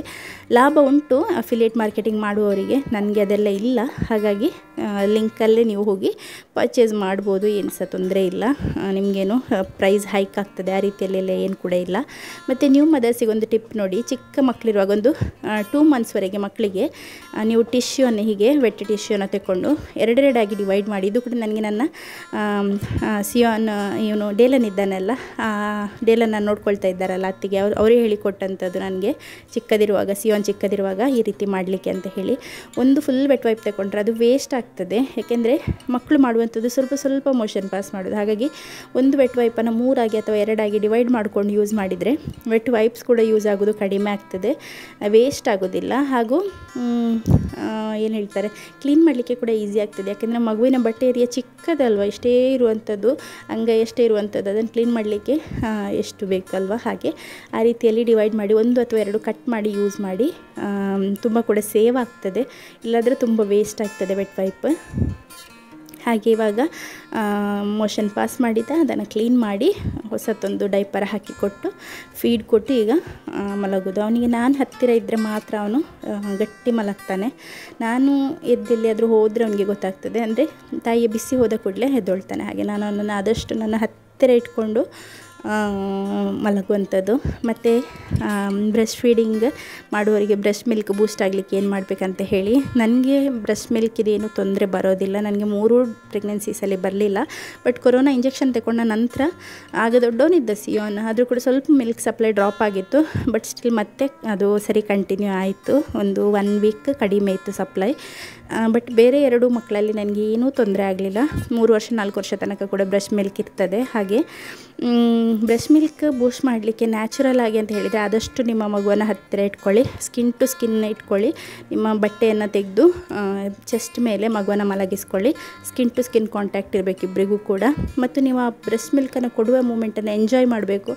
ಬಾ ನೋವಾಗ್ತದೆ ಅಥವಾ ಬಾ ಯಾರು ಕೊಡೋದು ಅಂತ ಹೇಳಿ ಆ ರೀತಿ ಯೋಚನೆ ಮಾಡಿದರೆ ನಿಮ್ಮ ಬ್ರೈನಿಂದ ಕೂಡ ಆ ಒಂದು ಲವ್ ಹಾರ್ಮೋನ್ ಇದೆಯಲ್ಲ, ಆಕ್ಸಿಟೋಸಿನ್, ಅದು ರಿಲೀಸ್ ಆಗೋದಿಲ್ಲ. ಅದಾಗದೇ ಇದ್ದರೆ ನಿಮಗೆ ಬ್ರೆಸ್ಟ್ ಮಿಲ್ಕ್ ಕೂಡ ಕಡಿಮೆ ಆಗ್ತಾ ಹೋಗ್ತದೆ. ಸೊ ಹಾಗೆ ಮತ್ತು ಮಗುವನ್ನು ಆದಷ್ಟು ಸಕ್ ಮಾಡಲಿಕ್ಕೆ ಬಿಡಬೇಕು. ಎಷ್ಟು ಸಕ್ ಮಾಡ್ತದೆ ಮಗು, ಎಷ್ಟು ಡಿಮ್ಯಾಂಡ್ ಮಾಡ್ತದೆ ಅಷ್ಟು ಮಿಲ್ಕ್ ಸಪ್ಲೈ ಕೂಡ ಜಾಸ್ತಿ ಆಗ್ತದೆ. ಮತ್ತು ಯಾವಾಗಲೂ ಪಾಸಿಟಿವ್ ಥಿಂಕ್ ಮಾಡ್ತಾ ಇರಬೇಕು. ನನಗೆ ಹಾಲಿಲ್ಲ ಅಂತ ಹೇಳಿ ಎಕ್ಸ್ಪ್ರೆಸ್ ಮಾಡಿ ನೋಡೋದು ಅಥವಾ ಹಾಲಿಲ್ಲ ಅಂತಲೇ ಹೇಳುವಂಥದ್ದು, ಹಾಲಿಲ್ಲ ಅಂತ ಹೇಳುವ ಜನರಿಂದ ಕೂಡ ದೂರ ಇರಬೇಕು ಆಯಿತಾ. ಮೇಯ್ನ್ ಬಂದವರೆಲ್ಲ ಹೇಳೋದು ಹಾಲಿದು ಟೇಸ್ಟ್ ಇಲ್ಲ, ಹಾಲು ಸಾಕಾಗೋದಿಲ್ಲ. ಮಗು ಪ್ರತಿಯೊಂದು ರೀಸನಿಗೆ ಕೂಗುದೆ. ಮಗುವಿಗೆ ಏನಾದರೂ ಕಚ್ಚಿದ್ರು, ಏನಾದರೂ ಸ್ವಲ್ಪ ತುರಿಸಿದ್ರೂ ಕೂಗುದೆ, ಯೂರಿನ್ ಪಾಸ್ ಮಾಡಿದ್ರು, ಮೋಷನ್ ಪಾಸ್ ಮಾಡಿದ್ರು ಕೂಗುದೆ. ಅದಕ್ಕೆ ಅದರ ಲ್ಯಾಂಗ್ವೇಜೇ ಕೂಗೋದು ಒಂದೇ ಅದರ ಲ್ಯಾಂಗ್ವೇಜ್. ಅದಕ್ಕೆ ಮಾತಾಡಲಿಕ್ಕೆಲ್ಲ ಗೊತ್ತಿಲ್ಲ, ಸೌಂಡ್ ಆ್ಯಕ್ಷನ್ ಮಾಡಿ ಹೇಳಲಿಕ್ಕೆ ಗೊತ್ತಿಲ್ಲಲ್ಲ. ಹಾಗಾಗಿ ಮಗು ಕೂಗುವಂಥದ್ದು. ಹಾಗೆ ಬಂದವರು ಏನು ಹೇಳಿದರೂ ಕೂಡ ಕೇಳಲಿಕ್ಕೆ ಹೋಗಬಾರ್ದು. ಹಾಲು ಟೇಸ್ಟಿಯಾಗೇ ಇರ್ತದೆ, ಅದರಲ್ಲಿ ಏನು ಕೂಡ ಚೇಂಜಸ್ ಆಗೋದಿಲ್ಲ, ನಾವು ಏನು ತಿಂದರೂ ಏನು ಮಾಡಿದರೂ ಕೂಡ. ಹಾಗೂ ಇನ್ನೊಂದೇನು ಹೇಳಲಿಕ್ಕೆ ಬಂದೆ, ಹಾಲು ಸಾಕಾಗೋದಿಲ್ಲ ಅಂತ ಹೇಳ್ತಾರಲ್ಲ, ಹಾಲು ಕೂಡ ಸಾಕಾಗ್ತದೆ. ಮಗು 8 to 10 ಪೀಸ್ ಅಥವಾ 6 to 10 ಪೀಸ್ ಡೇ ಟೈಮ್ನಲ್ಲಿ ಮಾಡ್ತಾ ಇದೆ ಆದರೆ ಸಾಕಾಗಿದೆ ಅಂತ ಹೇಳಿ ಅರ್ಥ. ಅದನ್ನು ಕೌಂಟ್ ಮಾಡಿಕೊಂಡ್ರೆ ಆಯಿತು. ಸೊ ನೀವು ಮದರ್ಸ್ ಏನು ಕೂಡ ವರಿ ಮಾಡಬೇಕಂತ ಇಲ್ಲ. ಈಗ ನಾನು ಸ್ವಲ್ಪ ದಿನದಿಂದ ಬಗ್ಲಿಕ್ಕಿಲ್ಲ ಅಂತ ಹೇಳಿ ಕಾಲಲ್ಲಿಯೇ ಉಂಟಲ್ಲ, ಬೆರಳಲ್ಲಿಯೇ ಬಿದ್ದದನ್ನೆಲ್ಲ ತೆಗೆದು ಈಗ ನಾನು ಭಾರಿ ಎಕ್ಸ್ಪರ್ಟ್ ಆಗಿದ್ದೇನೆ. ಈಗ ಅಂತಲ್ಲ, ಪ್ರೆಗ್ನೆನ್ಸಿ ಟೈಮಿಂದ ಕೂಡ ಏನಾದರೂ ಕೆಳಗೆ ಬಿದ್ದರೆ ಕಾಲಲ್ಲೇ ತೆಗೆಯೋದಲ್ಲ ಹೆಚ್ಚಾಗಿ. ಹಾಗೀಗ ಒಳ್ಳೆ ಅಭ್ಯಾಸ ಆಗಿದೆ ನನಗೆ ಕಾಲಲ್ಲಿ ತೆಗೆದು ಈಗ ಭಾರದ ವಸ್ತು ಆಗಿರ್ಬೋದು, ಚಿಕ್ಕ ವಸ್ತು ಆಗಿ ಎಲ್ಲ ನಾನು ಕಾಲಲ್ಲೇ ತೆಗೆಯುವಂಥದ್ದು, ಬಗ್ಗಬಾರ್ದಲ್ಲ ಹಾಗೆ ಅಂತ ಹೇಳಿ. ಸೊ ಬಗ್ಗಿದ್ರೂ ಕೂಡ ನನಗೆ ಕೆಲವೊಮ್ಮೆ ಬಗ್ಗಿದ್ರೂ ಕೂಡ ಏನೋ ಒಂದು ಸ್ಟ್ರೆಚಿಂಗ್ ಫೀಲ್ ಅಂತ ಹೇಳಿ ಅನ್ನಿಸ್ತದೆ. ಹಾಗೆ ನಾನು ಬಗ್ಲಿಕ್ಕೆ ಹೋಗೋದಿಲ್ಲ. ಸಿಯೋನ್ ಇದ್ದರೆ ಸಿಯೋನ್ ಹತ್ರ ಹೇಳ್ತೇನೆ ತೆಗೆದುಕೊಡು ಅಂತ ಹೇಳಿ. ಏನು ಅಂದರೆ ಅವನೇನಾದರೂ ಕೇಳಿ ನಾನು ಕೊಡದೇ ಇದ್ದಾಗ ಅದನ್ನು ಕೇಳಿದರೆ ಅವ್ನು ಮಾಡೋದಿಲ್ಲ. ಬಟ್ ಸ್ವಲ್ಪ ಪ್ರೀತಿಯಿಂದ ಎಲ್ಲ ಹೇಳಿ ಅವನೊಂದು ಸ್ವಲ್ಪ ಹೊಗಳಿದರೆ ಎಂತ ಮಾಡಿಕೊಡು ಅಂದರೆ ಸಹ ಮಾಡಿಕೊಡ್ತಾನೆ. ಹಾಗೆ ಇಲ್ಲಿ ಸ್ವಲ್ಪ ಎಲ್ಲ ಟಾಯ್ಸ್ ಎಲ್ಲ ಸ್ಪ್ರೆಡ್ ಆಗಿತ್ತು. ಇನ್ನು ಸ್ವಲ್ಪ ಹೊತ್ತಲ್ಲಿ ಹೌಸ್ ಹೆಲ್ಪ್ ಕೂಡ ಬರ್ತಾರೆ. ಹಾಗೆ ನಾನು ಅದನ್ನೆಲ್ಲ ಕ್ಲೀನ್ ಮಾಡಿ ಇಟ್ಕೊಳ್ತಾ ಇದ್ದೇನೆ. ಮತ್ತು ಕೆಳಗೆಲ್ಲ ಟಾಯ್ಸ್ ಈಗ ಡೇಲನ್ ಇದ್ದರೆ ಮಾತ್ರ ಇಡೀ ಮನೆಯಲ್ಲಿ ಟಾಯ್ಸ್ ಹಾಕುವಂಥದ್ದು. ಅವನಿಲ್ಲಾದರೆ ಕ್ಲೀನ್ ಇರ್ತದೆ ಮನೆ, ಏನು ಸಹ ಗಲೀಜೇ ಇರೋದಿಲ್ಲ. ಸಿಯೋನ್ ಆ ರೀತಿಯೆಲ್ಲ ಗಲೀಜು ಮಾಡೋದಿಲ್ಲ. ಮತ್ತು ಟಾಯ್ಸಲ್ಲಿ ಕೂಡ ಅವನು ಆಟ ಆಡೋದಿಲ್ಲ. ಅವನಂದ್ರೆ ಈಗ ಸ್ವಲ್ಪ ದೊಡ್ಡವನಾಗಿದ್ದಾನೆಲ್ಲ. ಹಾಗೆ ಎಲ್ಲದನ್ನು ಕೂಡ ಸೆಟ್ ಮಾಡಿ ಸೋಫಾ ಎಲ್ಲ ಸ್ವಲ್ಪ ಡಸ್ಟಿಂಗ್ ಎಲ್ಲ ಮಾಡಿಬಿಟ್ರೆ ಅವರು ಬಂದ ನಂತರ ಕ್ಲೀನ್ ಆಗ್ತದೆ ಅಲ್ಲ. ಇಲ್ಲಿ ನಾವು ಮೊನ್ನೆ ಹಾಸ್ಪಿಟಲಿಗೆ ಹೋಗಿ ಬರುವಾಗ ಚೇರ್ ತಗೊಂಡು ಬಂದಂಥದ್ದು ಮದ್ದಡ್ಕ ಹತ್ತಿರ ಮಾರ್ಲಿಕ್ಕೆ ಅಂತ ಇಟ್ಟಿದ್ರು. ಸಿಯೋನ್ಗೆ ತಗೊಳ್ಳುವಾಗ ಸಿಯೋನ್ ಹೇಳಿದ್ದ ನನಗೆ ರೆಡ್ ಕಲರ್ ಬೇಕು ಅಂತ ಹೇಳಿ. ಹಾಗೆ ಇಬ್ಬರಿಗೆ ಕೂಡ ರೆಡ್ ಕಲರ್ ತಗೊಳ್ಳೋದು ಅಂತ ಅಂದ್ಕೊಂಡದ್ದು. ಬಟ್ ಬ್ಲೂ ಚೆನ್ನಾಗಿ ಕಾಣ್ತಂತ ಹೇಳಿ ಬ್ಲೂ ತಗೊಂಡಂಥದ್ದು. ಅಲ್ಲಿಂದ ಮನೆಗೆ ಬಂದು ಸೇರುವಾಗ ಅವನಿಗೆ ಬ್ಲೂ ಬೇಕಂತೆ. ಹಾಗೆ ಇನ್ನು ಕುಸ್ತಿ ಮಾಡೋದು ಬೇಡ ಅಂತ ಹೇಳಿ ಇಬ್ಬರದ್ದು ಕೂಡ ಹೆಸರನ್ನು ಬರೆದಿದ್ದೇನೆ. ಇವತ್ತು ಅತ್ತೆ ಪಂಪ್ಕಿನ್ ಗಸಿ ಮಾಡಿದ್ದಾರೆ. ಅದರೊಟ್ಟಿಗೆ ನೆನ್ನೆದು ಸ್ವಲ್ಪ ಫಿಶ್ ಕರಿ ಉಂಟು, ಮತ್ತು ನೆನ್ನೆದು ಸ್ವಲ್ಪ ಅನ್ನ ಕೂಡ ಉಂಟು ನಮಗೆ ಇವತ್ತು ಅದೇ ಊಟಕ್ಕೆ. ಹಾಗೆ ಇವತ್ತು ನಮ್ಮ ನೇಬರ್ ನಮಗೆ ಬ್ರೇಕ್ಫಾಸ್ಟಿಗೆ ದೋಸೆಯನ್ನು ಮಾಡಿ ಕೊಟ್ಟಿದ್ದರು. ಹೌಸ್ ಹೆಲ್ಪ್ ಕೂಡ ಬಂದಿದ್ದಾರೆ. ಮನೆಯೆಲ್ಲ ಒರೆಸಿ ಈಗ ಹೊರಗೆಲ್ಲ ಕ್ಲೀನ್ ಮಾಡ್ತಾಯಿದ್ದಾರೆ. ಒರೆಸಿ ಆದ ನಂತರ ಅವರು ಬಟ್ಟೆನ ಕೂಡ ವಾಶ್ ಮಾಡಿ ಹಾಕ್ತಾರೆ. ನಾನಿಲ್ಲಿ ಒಂದು 10 ಗಂಟೆ ಆಗ್ತಾ ಉಂಟಲ್ಲ, ಹಾಗೆ ಹಸಿವಾಗ್ತಾಯಿದೆ ಅಂತ ಹೇಳಿ ಬಂದು ಸ್ವಲ್ಪ ಹಾಲನ್ನು ಬಿಸಿ ಮಾಡಿ ಹಾಲು ಕುಡಲಿಕ್ಕೆ ಅಂತ ಹೇಳಿ ಬಂದಂಥದ್ದು. ಮಗು ಕೂಡ ಮಲಗಿದ್ದ. ಹಾಗೆ ಇಲ್ಲಿ ಗ್ಯಾಸ್ ಮೇಲೆಲ್ಲ ಸ್ವಲ್ಪ ಒಗ್ಗರಣೆ ಎಲ್ಲ ಮಾಡಿದ್ದು ಎಲ್ಲ ಬಿದ್ದಿತ್ತು. ಮತ್ತು ಈ ಸ್ಪ್ಲ್ಯಾಟರ್ ಆದದ್ದು ಎಲ್ಲ ಕಡೆ ಇರ್ತದೆ ಅಲ್ವ. ನಾವೀಗ ಸಾಸಿವೆನ ಸಿಡಿಸಿದರೆ ಹತ್ತಿರ ಇರುವಂಥ ಇಡೀ ಊರಿಗೇ ಸಾಸಿವೆ ಸಿಡಿದ ಹಾಗೆ ಎಲ್ಲ ಕಡೆ ಇರ್ತದೆ. ಹಾಗೆ ಸಾಸಿವೆ ಎಲ್ಲ ಕ್ಲೀನ್ ಮಾಡಬೇಕು. ಇದೆಲ್ಲ ಈ ರೀತಿ ಡೀಪ್ ಕ್ಲೀನ್ ಮಾಡಲಿಕ್ಕೆ ಅತ್ತೆಗೆ ಆಗೋದಿಲ್ಲ. ಹಾಗೆ ನಾನು ಸ್ವಲ್ಪ ಆ ಟೈಮ್ನಲ್ಲಿ ಅಂದರೆ ನನಗೆ ಹಾಲು ಬಿಸಿಯಾಗಿದ್ದು ತಣ್ಣಗಾಗಿ ಸೆಟ್ ಆಗೋ ಟೈಮ್ ಒಳಗೇ ನಾನು ಸ್ವಲ್ಪ ಸೋಪೆಲ್ಲ ಹಾಕಿ ಕ್ಲೀನ್ ಮಾಡಿಕೊಂಡೆ. ಈ ರೀತಿ ಚಿಕ್ಕ ಪುಟ್ಟ ಕೆಲಸ ಎಲ್ಲ ಬಾಣಂತಿ ಮಾಡ್ಬೋದು ಮನೆಯಲ್ಲಿ ಕೂಡ. ಸುಮ್ಮನೆ ಕೂತ್ಕೊಳ್ಳಿಸಬೇಡಿ. ಅಂದರೆ ಮಗುವಿದು ಬಟ್ಟೆ ಮಡಚಿಡೋದಾಗಿರ್ಬೋದು, ಆ ಬೆಡ್ಡನ್ನು ಕ್ಲೀನ್ ಮಾಡ್ಕೊಳ್ಳೋದಾಗಿರ್ಬೋದು, ಅಂಥದ್ದೆಲ್ಲ ಬಾಣಂತಿ ಮಾಡ್ಬೋದು. ಸ್ಪೆಷಲಿ 1 ತಿಂಗಳಾದ ನಂತರ ಆದರೂ ಮಾಡಲೇಬೋದು. ಅದನ್ನೆಲ್ಲ ಮಾಡಿಸದೆ ಜಸ್ಟ್ ಬೆಡ್ ರೆಸ್ಟ್ ಅಂತ ಹೇಳಿ ಕಿವಿಗೆ ಮೈಗೆಲ್ಲ ಕಟ್ಟಿ ಎಲ್ಲ ಮಲಗಿಸಿ ಬಾಡಿಗೆ ಸ್ವಲ್ಪ ಕೂಡ ಎಕ್ಸಸೈಸ್ ಸಿಗದೇ ಇದ್ದರೆ, ಅಂದರೆ ವಾಕ್ ಎಲ್ಲ ಮಾಡದೇ ಇದ್ದರೆ ಅವ್ರದ್ದು ಗಾಯ ಎಲ್ಲ ಇದ್ದಲ್ಲಿ ಸ್ಕಾರ್ ಟಿಶ್ಯೂ ಎಲ್ಲ ಫಾರ್ಮ್ ಆಗ್ತದೆ. ಅದೆಲ್ಲ ಮಾಡೋದಕ್ಕಿಂತ ಸ್ವಲ್ಪ ವಾಕ್ ಮಾಡಲಿ. ಏನೂ ಇಲ್ಲದಿದ್ದರೂ ಕೂಡ ಸಂಜೆ ಹೊತ್ತು ಸ್ವಲ್ಪನಾದರೂ ಒಂದು 10 ನಿಮಿಷನಾದರೂ ಅವರವರ ಮನೆ ಅಂಗಳದಲ್ಲಿ ಅಥವಾ ಮನೆ ಒಳಗೇ ವಾಕ್ ಮಾಡಬೇಕು. ವಾಕ್ ಮಾಡಿದಷ್ಟು ಒಳ್ಳೆಯದು. ಹಾಗೂ ಕೂತ್ಕೊಂಡು ಫೀಡೆಲ್ಲ ಮಾಡುವಾಗ ಪಾಶ್ಚರ್ ಅದೇ ನಾನು ಹೇಳಿದ ಹಾಗೆಯೇ ದಿಂಬಿಟ್ಟು ಹಿಂದೆ ಬೆನ್ನಿಗೆ ಸಪೋರ್ಟ್ ಇಟ್ಕೊಂಡು ಕೂತ್ಕೊಳ್ಬೇಕು. ಇವತ್ತು ಸ್ನ್ಯಾಕ್ಸ್ ಏನು ಕೂಡ ಇರಲಿಲ್ಲ. ಹಾಗೆ ಮೊನ್ನೆ ನಮ್ಮ ಮನೆಯಲ್ಲಿ ನೆಂಟರೆಲ್ಲ ಬಂದಿದ್ದರು, ಅಬ್ರಾಡಿಂದ ಕೂಡ ಬಂದಿದ್ದರು. ಹಾಗೆ ಅವ್ರು ಬರುವಾಗ ಚಾಕ್ಲೇಟ್ ತಗೊಂಡು ಬಂದಿದ್ದರು. ಅದರಲ್ಲಿ ಒಂದು ಚಾಕ್ಲೇಟನ್ನು ನಾನು ನಿನ್ನೆ ಒಂದು ತಿಂದಿದ್ದೆ, ಅಷ್ಟು ಇಷ್ಟ ಆಗಲಿಲ್ಲ ನನಗೆ. ಹಾಗೆ ಇವತ್ತೊಂದು ಓಪನ್ ಮಾಡಿದ್ದು ಒಳ್ಳೆಯದುಂಟು. ಅದನ್ನೇ ಇವಾಗ ಹಾಲಿನ ಜೊತೆ ತಿಂತಾ ಇದ್ದೇನೆ. ನಾನು ಸಿಕ್ಕಿದ್ದೆಲ್ಲ ತಿಂತೇನೆ ಆಯಿತಾ. ಇದೇ ತಿಂತೇನೆ ಅದೇ ತಿಂತೇನೆ ಅಂತ ಇಲ್ಲ. ಬಟ್ ಯಾರಿಗೆಲ್ಲ ಮಿಲ್ಕ್ ಸಪ್ಲೈ ಕಡಿಮೆ ಇದೆ ನೀವೆಲ್ಲ ಸ್ವಲ್ಪ ಮೆಂತೆ ಮತ್ತು ಓಟ್ಸ್ ಅಂಥದ್ದನ್ನೆಲ್ಲ ಯೂಸ್ ಮಾಡಿ. ಫ್ರೂಟ್ಸ್ ಎಲ್ಲ ಜಾಸ್ತಿ ತಿನ್ನಿ. ನನಗೆ ಮಿಲ್ಕ್ ಸಪ್ಲೈ ಬೇಕಾದಷ್ಟಿದೆ. ಮತ್ತೇನು ಗೊತ್ತಾ, ಕೆಲವರು ಅಂದ್ಕೊಳ್ತಾರೆ ಮಿಲ್ಕ್ ಸಪ್ಲೈ ಫುಲ್ ಇರಬೇಕು, ಯಾವಾಗಲೂ ಬ್ರೆಸ್ಟ್ ಫುಲ್ ಇರಬೇಕಂತ ಹೇಳಿ. ಬ್ರೆಸ್ಟ್ ಫುಲ್ ಇರೋದಿಲ್ಲ. ಅದು ಯಾವ ರೀತಿಯಲ್ಲಿ ವರ್ಕ್ ಆಗ್ತದೆ ಅಂತ ನಾನು ಸಿಂಪಲಾಗಿ ನಿಮಗೆ ಹೇಳ್ತೇನೆ.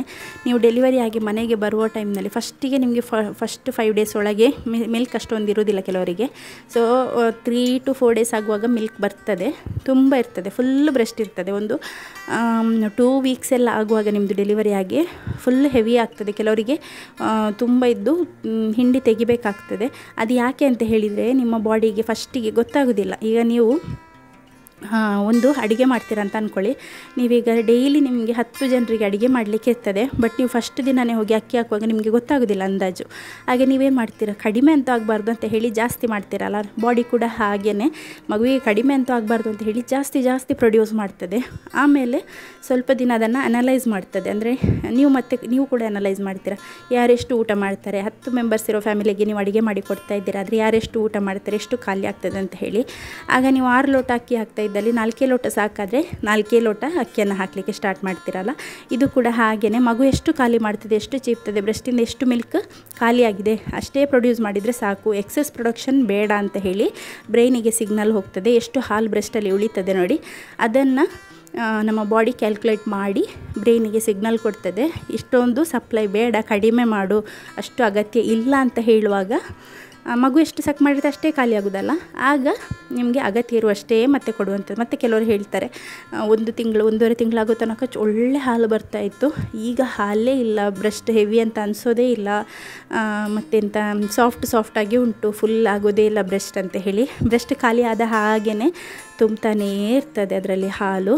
ಮತ್ತು ನೀವು ಪ್ರೆಸ್ ಮಾಡಿ ನೋಡಿದಾಗ ಬರದೇ ಇರ್ಬೋದು, ಬಟ್ ಮಗು ಸಕ್ ಮಾಡುವಾಗ ಬರ್ತದೆ. ಇನ್ಸ್ಟೆಂಟಾಗಿ ಒಮ್ಮೆಲೆ ಬರೋದಿಲ್ಲ, ಒಂದು 4-5 ಸಲ ಅದು ಚೀಪಿದ ನಂತರ ಮತ್ತೆ ನಿಮಗೆ ಒಂದು ಸಿಡಿದ ಹಾಗೆ ನೋವಾಗಲಿಕ್ಕೆ ಸ್ಟಾರ್ಟ್ ಆಗ್ತದಲ್ಲ, ಆ ಟೈಮ್ನಲ್ಲಿ ಮಿಲ್ಕ್ ಬರುವಂಥದ್ದು. ಅದು ಮಗು ಉಂಟಲ್ಲ, ಬ್ರೆಸ್ಟಿಗೆ ಬಾಯಿ ಹಾಕುವಾಗ ಬ್ರೈನಿಗೆ ಸಿಗ್ನಲ್ ಹೋಗ್ತದೆ, ಈ ರೀತಿ ಮಗು ಚೀಪ್ತಾ ಉಂಟು, ಹಾಲು ಬೇಕು ಅಂತ ಹೇಳಿ. ಆಗ ಬ್ರೈನ್ ಹಾರ್ಮೋನನ್ನು ರಿಲೀಸ್ ಮಾಡಿ ಆ ನಂತರ ಮಿಲ್ಕ್ ಕೆಳಗೆ ಇಳಿದು ಬರುವಂಥದ್ದು. ಸೊ ಇಷ್ಟೆಲ್ಲ ಒಂದು ಪ್ರೋಸೆಸ್ ನಡೀತಾ ಇರ್ತದೆ. ಹಾಗಾಗಿ ಫಸ್ಟಿಗೆ ನಿಮಗೆ ತುಂಬ ಉಂಟು ಮಿಲ್ಕ್, ತುಂಬ ಉಂಟು ಅಂತೇಳಿ ನೀವು ಎಕ್ಸ್ಪ್ರೆಸ್ ಮಾಡಿ ಬಿಸಾಡಿದರೂ ಕೂಡ ಮತ್ತೆ ನಿಮ್ಮ ಮಗುವಿಗೆ ಎಷ್ಟು ಅಗತ್ಯ ಉಂಟು ಅಷ್ಟೇ ಮಿಲ್ಕ್ ಆಗುವಂಥದ್ದು. ಕೆಲವೊಮ್ಮೆ ಮಗು ಜಾಸ್ತಿ ಕುಡಿತದೆ, ಆಗ ಪುನಃ ತುಂಬ್ತಾ ಹೋಗ್ತದೆ.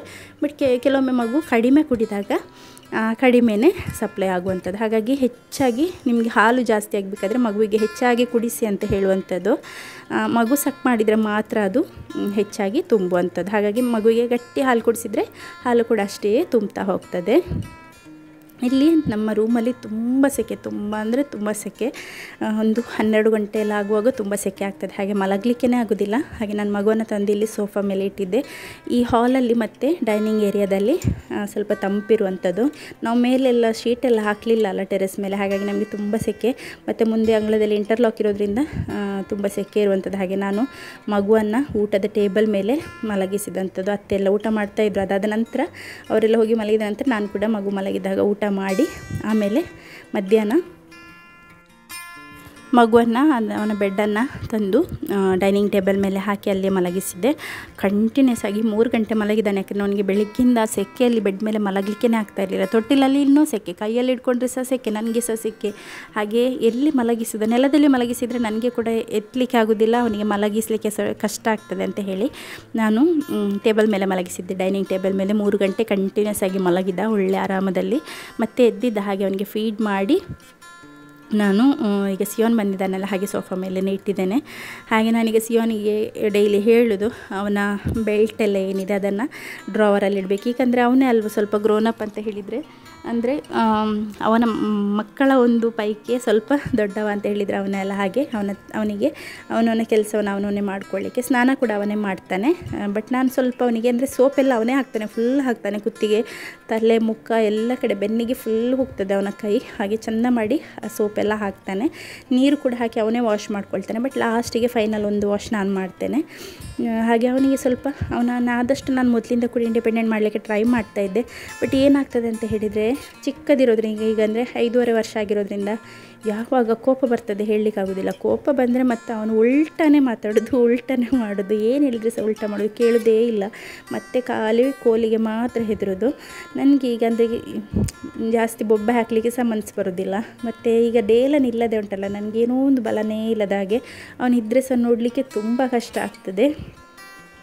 ಹಾಗಾಗಿ ಅವನಿಲ್ಲದೇ ಇದ್ದರೆ ಸಹ ಮನೆಯಲ್ಲಿ ಅವನಿಲ್ಲದೇ ಇದ್ದರೆ ಒಂದು ಏನೋ ಒಂದು ಸೌಂಡೇ ಇಲ್ಲದ ರೀತಿಯಲ್ಲಿ, ಅವನಿದ್ರೊಂದು ಈ ಸುಂಟರ ಗಾಳಿ ಎಲ್ಲ ಇರ್ತದಲ್ಲ ಹಾಗೇನೆ, ಅವನು ಒಂದು ಕಡೆ ನಿಲ್ಲೋದಿಲ್ಲ, ಎಲ್ಲರನ್ನ ಅಡಿ ಮೇಲೆ ಮಾಡ್ತಾನೇ ಇರ್ತಾನೆ. ಹಾಗಾಗಿ ಅವನು ಇದ್ದುಂಟಲ್ಲ, ಅವನಿಲ್ಲದೇ ಇದ್ದರೆ ಎಷ್ಟು ನನಗೆ ನೆನಪಾಗ್ತದೆ ಅಂತ ಇಲ್ಲ, ಗತಿ ಇಲ್ಲ ಅಂತ ಹೇಳಿ ನಾನೀಗ ಅವನನ್ನು ಅಲ್ಲಿ ಬಿಟ್ಟಿರುವಂಥದ್ದಷ್ಟೇ. ಇಲ್ಲಾಂದರೆ ನಾನು ಯಾವಾಗಲೂ ಕರ್ಕೊಂಡು ಬಂದರೆ ಸಹ ನನಗೆ ನೋಡುವಷ್ಟು ನನಗೀಗ ಹೆಲ್ತ್ ಇಲ್ಲ, ಹಾಗಾಗಿ ಮಾತ್ರ ಅಲ್ಲಿ ಬಿಟ್ಟಿರುವಂಥದ್ದು.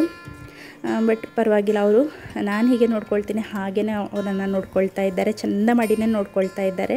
ಹಾಗಾಗಿ ನನಗೇನು ಕೂಡ ಟೆನ್ಷನ್ ಇಲ್ಲದೆ ಮಲಗ್ಬೋದು ರಾತ್ರಿ.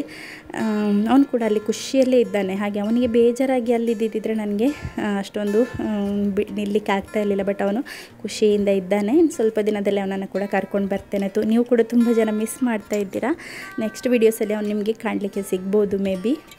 ಇಲ್ಲಿ ಅತ್ತೆ ಮತ್ತು ಹಸ್ಬೆಂಡ್, ಅತ್ತೆಗೆ ಸ್ವಲ್ಪ ಡೆಂಟಿಸ್ಟ್ ಹತ್ರ ಹೋಗಲಿಕ್ಕಿತ್ತು ಅಂತ ಹೇಳಿ ಹೋಗಿದ್ದಾರೆ. ಮತ್ತು ಅವರು ಹೇಳಿದರು ಬರೋದಿಲ್ಲ ಅಂತ. ಆ್ಯಕ್ಚುಲಿ ಅವರು ಬಂದರು ಮತ್ತೆ ರಿಟರ್ನ್ ಮಗಳ ಮನೆಗೆ, ಅಲ್ಲಿಂದಾನೆ ಹೋಗ್ತೇನೆ ಹೇಳಿದರು. ಹಾಗೆ ನಾನು ಹಸ್ಬೆಂಡ್ ಹೋಗಲಿಕ್ಕೆ ಮುಂಚೆ ಅವ್ರ ಹತ್ರ ಹೇಳಿದ್ದೆ ಒಲೆಗೆ ಬೆಂಕಿ ಮಾಡಲಿಕ್ಕೆ ನನಗೆ ಈ ಸೌದೆ ಎಲ್ಲ ಮೇಲೆ ಇಟ್ಟು ಕೊಡಿ ಅಂತ ಹೇಳಿ. ಹಾಗೆ ಅವರು ನನಗೆ ಮೇಲೆ ಸೌದೆಯನ್ನೆಲ್ಲ ಒಳಗೆ ಮೇಲೆ ಇಟ್ಟು ಕೊಟ್ಟಿದ್ದಾರೆ ಒಲೆ ಹತ್ತಿರನೇ. ಹಾಗೆ ಇಟ್ಟು ಇನ್ನು ಬೆಂಕಿಯನ್ನು ಮಾಡೋದು ಅಷ್ಟೇ ಕೆಲಸ. ಮಾವನಿಗೆ ಇದೆಲ್ಲ ಮಾಡಲಿಕ್ಕೆ ಗೊತ್ತಾಗೋದಿಲ್ಲ. ಅಷ್ಟು ಮಾಡುವಾಗ ಮಗು ಕೂಡ ಎದ್ದಿದ್ದಾನೆ. ಮಗು ಎತ್ತರು ನನಗೆ ಹೆದರಿಕೆ, ಅಂದರೆ ಶಿವನಿಗೆ ಎತ್ತಬೇಡ ಹೇಳಿದ್ದೇನೆ, ಇಲ್ಲಾದರೆ ಎತ್ತಿದರೆ ಅಥವಾ ಬಾಯಿಗೆ ಏನಾದರೂ ಕೊಟ್ಟರೆ ಅಂತ ಸ್ವಲ್ಪ ಹೆದರಿಕೆ. ಹಾಗೆ ನಾನು ಇಲ್ಲಿ ಬೆಂಕಿ ಮಾಡಲಿಕ್ಕೆ ಅಂತ ಬಂದೆ. ಮತ್ತು ಕೂಗಿದ್ರೆ ಅಂತ ಗೊತ್ತು, ಅರ್ಧ ಗಂಟೆ ಮುಕ್ಕಾಲು ಗಂಟೆ ಕೂಗ್ತಾನೆ ಇರ್ತಾನೆ. ಹಾಗೆ ನಾನು ಕರ್ಕೊಂಡು ಬಂದಿದ್ದೇನೆ, ಫೀಡ್ ಕೊಟ್ಟೆ ಕರ್ಕೊಂಡು ಬಂದಂಥದ್ದು. ಆದರೆ ಸಹ ಅವನು ಮಲಗ್ತಾ ಇರಲಿಲ್ಲ. ಇನ್ನು ನನಗೆ ಬೆಂಕಿ ಲೇಟ್ ಮಾಡಿದರೆ ಸಹ ಲೇಟ್ ಆಗ್ತದೆ. ಹಾಗೆ ಅಷ್ಟಾಗುವಾಗ ನನಗೆ ಎಲ್ಲಿ ಹೋದರೂ ಕೂಡ ಅದು ಹೆಲ್ಪಿಗೆ ಯಾರನ್ನಾದರೂ ಕಳಿಸ್ತಾರೆ ಆಯಿತು. ನನಗೆ ಯಾವತ್ತೂ ಕೂಡ ದೇವರು ಬಿಟ್ಟಾಕೋದಿಲ್ಲ. ಹಾಗೆ ನಾನು ಈ ಕಷ್ಟದಲ್ಲಿ, ಅಂದರೆ ಮಾವನಿಗೆ ಮಗುವನ್ನು ಇಟ್ಕೊಳ್ಳಿಕ್ಕೆ ಗೊತ್ತಿಲ್ಲ. ಹಾಗೆ ಅವ್ರ ಹತ್ರ ಕೊಟ್ಟು ಸಹ ಪ್ರಯೋಜನ ಇಲ್ಲ. ಅವರಿಗೆ ಚಿಕ್ಕ ಮಗುವನ್ನು ಹ್ಯಾಂಡಲ್ ಮಾಡಲಿಕ್ಕೆ ಗೊತ್ತಿಲ್ಲ, ಏಜ್ ಆಗಿದೆಲ್ಲ. ಮತ್ತು ಶಿವನಿಗೆ ಸಹ ಗೊತ್ತಾಗೋದಿಲ್ಲ, ಇವನು ಎತ್ತದೇ ಇದ್ದರೆ ಕೇಳೋದಿಲ್ಲ. ಹಾಗೆ ನಾನು ಕೈಯಲ್ಲಿ ಇಟ್ಕೊಂಡು ಸೌದೆ ಎಲ್ಲ ಇಡುವಾಗ ನಮ್ಮ ನೇಬರ್ ಆಂಟಿ ಬಂದರು. ಸೊ ಅವರನ್ನು ಕರೆದು ನಿಮಗೊಂದು ಕೆಲಸ ಉಂಟು ಬನ್ನಿ ಅಂತ ಹೇಳಿ ಅವರಿಗೆ ಮಗುವನ್ನು ಕೊಟ್ಟು ನಾನು ಬೆಂಕಿ ಎಲ್ಲ ಮಾಡಿದೆ. ಅದಾದ ನಂತರ ನಾನೇನು ಕೂಡ ಶೂಟ್ ಮಾಡಿಲ್ಲ. ಸಿಯೋನ್ ಸ್ಕೂಲಿಂದ ಬಂದ, ಅವನಿಗೆ ಸ್ನಾನ ಎಲ್ಲ ಮಾಡಿಸಿದ್ದೇನೆ ಆಲ್ರೆಡಿ. ಅವನು ಟಿ ವಿ ನೋಡ್ತಾ ಇದ್ದಾನೆ, ಹೋಮ್ವರ್ಕ್ ಎಲ್ಲ ಆಗಿ. ಈಗ ನಾನು ಬಟ್ಟೆ ಒಂದು 2-3 ರೌಂಡ್ ಇರ್ತದೆ. ಹಾಗೆ ಅದನ್ನೆಲ್ಲ ಫೋಲ್ಡ್ ಮಾಡಿ ಒಳಗೆ ಇಟ್ಕೊಳ್ತಾ ಇದ್ದೇನೆ. ಎಷ್ಟು ಬಟ್ಟೆ ಇದ್ದರೂ ಕೂಡ ಸಾಕಾಗೋದಿಲ್ಲ ಚಿಕ್ಕ ಮಕ್ಕಳಿಗೆ. ನಾನು ಕ್ಲಾತ್ ಡೈಪರ್ ಯೂಸ್ ಮಾಡೋದ್ರಿಂದ ನನಗೆ ಅಷ್ಟೊಂದು ಅಂದರೆ ಹೆವಿ ಅಂತ ಹೇಳಿ ಅನಿಸೋದಿಲ್ಲ. ಯಾಕೆಂದರೆ cloth diapers at least 4 to 5 piece ಎಲ್ಲ ಹೋಲ್ಡ್ ಮಾಡ್ತದೆ. ಹಾಗಾಗಿ ಏನು ಸಹ ತೊಂದರೆ ಇಲ್ಲ, ಆರಾಮಾಗಿ ಯೂಸ್ ಮಾಡ್ಬೋದು. ಬೆಸ್ಟ್ ಇನ್ವೆಸ್ಟ್ಮೆಂಟ್ ನಾನು ಮಾಡಿರುವಂಥದ್ದು. ತುಂಬ ಯೋಚನೆ ಮಾಡಿನೇ ಇನ್ವೆಸ್ಟ್ ಮಾಡಿದೆ. ಯಾಕಂದರೆ ಹತ್ರ 7,000 ಹತ್ರ ನಾನು ಇನ್ವೆಸ್ಟ್ ಮಾಡಿದ್ದೇನೆ ಒಟ್ಟಿಗೆ.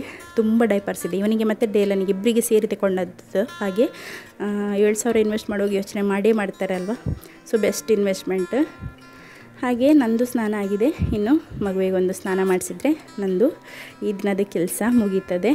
ಅಂದರೆ ಕೆಲಸ ಏನು ಮುಗಿಯೋದಿಲ್ಲ, ಈ ಓಡಾಟ ಮುಗೀತದೆ ಅಷ್ಟೇ. ಇನ್ನು ಏನಿದ್ರು ಕೂಡ ಮಗುವಿನ ಜೊತೆನೇ ಬೆಡ್ಡಲ್ಲಿ ಮಲಗಿ ಅವನ ಜೊತೆಯೇ ಟೈಮ್ ಸ್ಪೆಂಡ್ ಮಾಡುವಂಥದ್ದು. ರಾತ್ರಿ ಕೂಡ ಹಾಗೆಯೇ ಕೂತ್ಕೊಂಡು ನಾವಿಬ್ಬರು ಸ್ಪೆಂಡ್ ಮಾಡುವಂಥದ್ದು. ಈಗ ಕೆಲವೊಮ್ಮೆ ಮಲಗಲಿಕ್ಕೆ ಸ್ಟಾರ್ಟ್ ಮಾಡಿದ್ದೀನಿ. ಈಗ ನಾನು ಅವನಿಗೆ ಆ ಒಂದು ಡೇ ಆ್ಯಂಡ್ ನೈಟ್ ಇದು ಡಿಫ್ರೆನ್ಸ್ ನಾವೇನು ಗೊತ್ತಾ, ನಾನು ಫಸ್ಟ್ ಮಗುವಲ್ಲಿ ನನಗೆ ಗೊತ್ತಿರಲಿಲ್ಲ. ಸೆಕೆಂಡ್ ಮಗುವಲ್ಲಿ ನಾನು ಅದನ್ನು ಫಾಲೋ ಮಾಡಿದೆ. ಡೇಲನ್ ಕೂಡ ಮಲಗ್ತಾ ಇದ್ದ, ಅಂದರೆ ಕಂಟಿನ್ಯೂ ಮಲಗೋದಿಲ್ಲ, ಬಟ್ ಸ್ಟಿಲ್ ಓಕೆ ಸ್ವಲ್ಪ ರೆಸ್ಟ್ ಸಿಗ್ತದೆ ತಾಯಿಗೆ. ಡೇ ಆ್ಯಂಡ್ ನೈಟ್ ಇದು ಡಿಫ್ರೆನ್ಸ್ ಗೊತ್ತಾಗಲಿಕ್ಕೆ ಡೇ ಟೈಮ್ನಲ್ಲಿ ಹೀಗಿದ್ರೂ ಕೂಡ ಫುಲ್ ಬೆಳಕಿರ್ತದೆ. ಇವರಿಗೆ ಸರಿ ಕಾಣಲಿಕ್ಕೆ ಸ್ಟಾರ್ಟ್ ಆಗುತ್ತೆ 1 ತಿಂಗಳ ನಂತರ, 1.5 ತಿಂಗಳಾಗಬೇಕು. ಆದರೆ ಸ್ವಲ್ಪ ಬ್ಲರ್ರಾಗಿ ಕಾಣೋದ್ರಿಂದ, ಬ್ಲ್ಯಾಕ್ ಆ್ಯಂಡ್ ವೈಟ್ ಕಾಣೋದ್ರಿಂದ ಡೇ ಆ್ಯಂಡ್ ನೈಟ್ ಇದು ಡಿಫ್ರೆನ್ಸ್ ತೋರಿಸಲಿಕ್ಕೆ ನಾವು ನೈಟ್ ಫುಲ್ ಲೈಟ್ಸನ್ನೆಲ್ಲ ಆಫ್ ಮಾಡಿ, ನೈಟ್ ಟೈಮ್ ಅಂತ ಹೇಳಿ ನಾವು ಕೂಡ ಮಲಗಿ ಎಲ್ಲ ಸೈಲೆಂಟ್ ಆದರೆ ಅವರು ಕೂಡ ಮಲಗ್ತಾರೆ. ಡೇ ಟೈಮ್ ಬೆಳಕಿದ್ದು ಏನಾದರೂ ಸೌಂಡ್ ಆಗ್ತಾ ಇರ್ತದೆ, ಆ್ಯಕ್ಟಿವಿಟೀಸ್ ಆಗ್ತಾ ಇದೆ ಅನ್ನುವಾಗ ಮಗು ಕೂಡ ಅದಕ್ಕೆ ಅವೇರ್ ಆಗಿರ್ತದೆ, ಇದು ಹಗಲು ಅಂತ ಹೇಳಿ. ಸೊ ಆ ರೀತಿಯಲ್ಲಿ ರುಟೀನನ್ನು ಸೆಟ್ ಮಾಡ್ತಾ ಹೋದರೆ ಮತ್ತೆ ಮಕ್ಕಳು ಮಲಗ್ತಾರೆ. ನಾನು ಡೇಲನ್ ಟೈಮಲ್ಲಿ ಕೂಡ ಅದೇ ರೀತಿ ರುಟೀನನ್ನು ಸೆಟ್ ಮಾಡಿದ್ದೆ, ಅವನು ಕೂಡ ಮಲಗ್ತಾ ಇದ್ದ. ಈ ಮಗುವಿಗೆ ಕೂಡ ನಾನೀಗ 1 ತಿಂಗಳಾಯ್ತಲ್ಲ, ಇನ್ನು ಸ್ಟಾರ್ಟ್ ಮಾಡ್ತಾ ಇದ್ದೇನೆ. ಇವನು ಕೂಡ ಫಾಲೋ ಮಾಡ್ಬೋದು, ಮೋಸ್ಟ್ಲಿ ಮಾಡಿದರೆ ಮಾಡಲಿ, ಇಲ್ಲಾದರೆ ತೊಂದರೆ ಇಲ್ಲ, ನನ್ನದೇ ಮಗು ಅಲ್ವಾ. ಸೊ ಇಷ್ಟೇ ಇವತ್ತಿನೊಂದು ಸಿಂಪಲ್ ವ್ಲಾಗ್ ಆಯಿತಾ. ಇದ್ದ ಕ್ಲಿಪ್ಪಿಂಗ್ಸನ್ನೆಲ್ಲ ಇನ್ಕ್ಲೂಡ್ ಮಾಡಿ ನಿಮ್ಮ ಜೊತೆ ಜಸ್ಟ್ ಒಂದು ಇಂಟ್ರ್ಯಾಕ್ಷನ್. ನನ್ನ ಜೊತೆ ಹಿಂದೆ ತಿರುಗಿ ಮಾತಾಡಲಿಕ್ಕೆ ಆಗೋದಿಲ್ಲ ಅಂತ ಹೇಳಿ ಮಾತ್ರ, ಬಟ್ ನನಗೊಂದು ಇಂಟ್ರ್ಯಾಕ್ಟ್ ಮಾಡಿದ ಹಾಗೇನೆ ಅನಿಸುವಂಥದ್ದು. ನಿಮ್ಮ ಕಾಮೆಂಟ್ಸ್ ಎಲ್ಲ ಬರುವಾಗ ಎಲ್ಲರಿಗೆ ನನಗೆ ರಿಪ್ಲೈ ಮಾಡಲಿಕ್ಕೆ ಆಗೋದಿಲ್ಲ, ಬಟ್ ಓದಿದ ಕಾಮೆಂಟ್ಸಿಗೆ ನಾನು ಡೆಫಿನೆಟ್ಲಿ ಲೈಕ್ ಮಾಡ್ತೇನೆ. ಕೆಲವೊಮ್ಮೆ ನಾನು ರಿಪ್ಲೈ ಮಾಡಿದ್ದು ಕೂಡ ಅದು ಆ್ಯಡ್ ಆಗೋದಿಲ್ಲ. ಹಾಗಾಗಿ ಯಾರು ಕೂಡ ಬೇಜಾರು ಮಾಡಬೇಡಿ. ಹಾಗೆ ಕೂಡ ತುಂಬ ನೆಸಸರಿ ಇದ್ದ ಕಾಮೆಂಟ್ಸಿಗೆ ನಾನು ರಿಪ್ಲೈ ಮಾಡ್ತೇನೆ. ಹಾಗೂ ಸಪೋರ್ಟ್ ಮಾಡಿ, ನಿಮ್ಮ ಫ್ರೆಂಡ್ಸ್ ಆ್ಯಂಡ್ ಫ್ಯಾಮಿಲಿ ಜೊತೆ ಕೂಡ ವಿಡಿಯೋ ಶೇರ್ ಮಾಡಿ. ಇಷ್ಟ ಆದರೆ ಲೈಕ್ ಬಟನನ್ನು ಕೂಡ ಒತ್ತಿ, ಲೈಕ್ ಮಾಡೋದನ್ನು ಕೂಡ ಮರಿಬೇಡಿ ಆಯಿತಾ. ನೆಕ್ಸ್ಟ್ ಇನ್ನೊಂದು ವ್ಲಾಗ್ ಶೂಟ್ ಮಾಡಿ ಅದ ನಂತರ ನಿಮ್ಮ ಜೊತೆ ಶೇರ್ ಮಾಡ್ತೇನೆ. ಅಷ್ಟರವರೆಗೆ take care, bye and thanks for watching.